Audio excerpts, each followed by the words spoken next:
Alright, these are all the products you need. As you all know, we already did the brake fluid. You're going to need napkins to check your oil and transmission fluid, see where they are. I have my Rain-X all season. This is for your windshield wipers.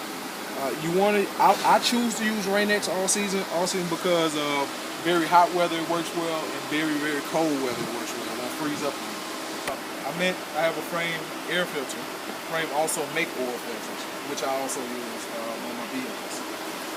This right here is a jug from Walmart. This is straight distilled water.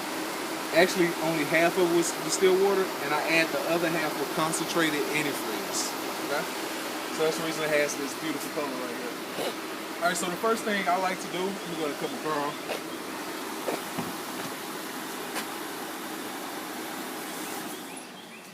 Alright. So we're going to go ahead and refill. We're going to check all our levels first. So get your napkin or your paper towel or whatever you have. We'll start with transmission fluid. Again, this is an '08 Nissan Altima. So our dipstick for the transmission fluid is right here. You want to dip it in a couple of times. Go ahead and pull it out. I'm sorry guys, this is the dipstick for the oil. This is the dipstick for the engine oil, not the transmission. So you want to go ahead and clean it off. We've driven this car, we've had it crunked, so the oil kind of splashed around all over the place. So in order to get an accurate reading, you want to clean it off, dip it in, clean it off a couple of times, and then on that third dip, you should get a nice level reading from your oil. Remember, you want this oil to be warm, definitely not cold.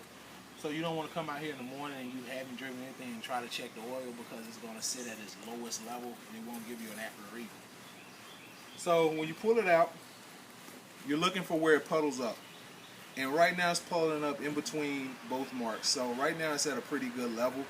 We could add a little bit more to fill it up to your full dot. You have two dots. You have your low dot and your full dot. It's maybe about a half an inch above your low dot. So it could take a little oil to it. Next thing you're looking at, after you wipe it off, you're looking at the color of that oil. You're looking at how dark it is or how light it is. The lighter the better. This is in between dark and light as far as color wise. So honestly, this oil may have about another 2-3 weeks on it, and then it's time to be replaced. As far as your transmission oil, you want to check that every now and then, but a lot of cars can go their entire life without the transmission oil ever being changed.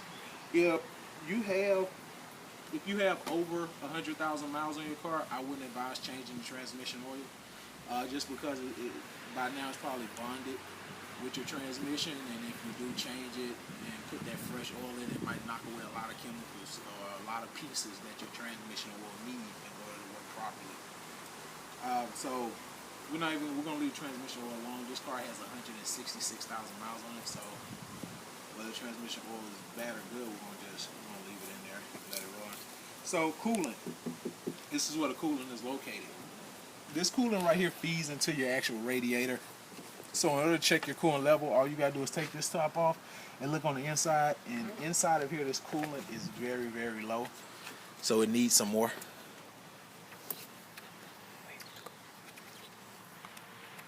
Yeah, I don't know if you can really see inside there, but it is very low. So what we're gonna do is take our mixture, our 50-50 mixture. You can have anywhere from a 70-30 mixture if you like. But I just go with the plain 50-50. 70-30 meaning 30% water and then the other 70% 100% coolant. So you pour this in.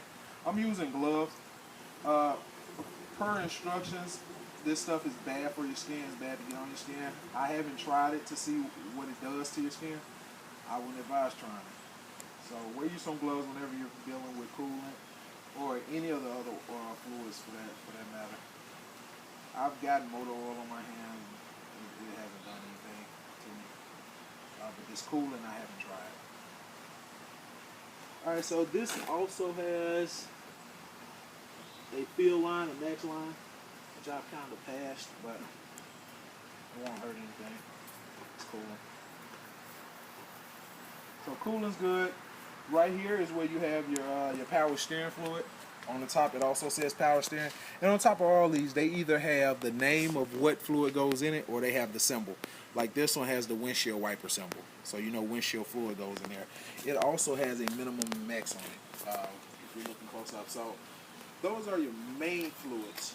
You have your power steering, which doesn't go out anytime soon.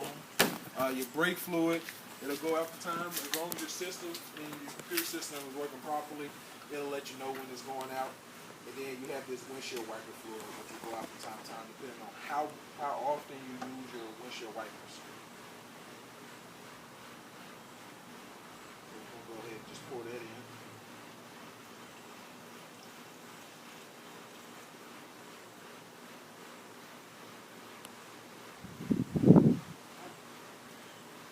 And that is all. That is all to checking the fluids in your car and refilling.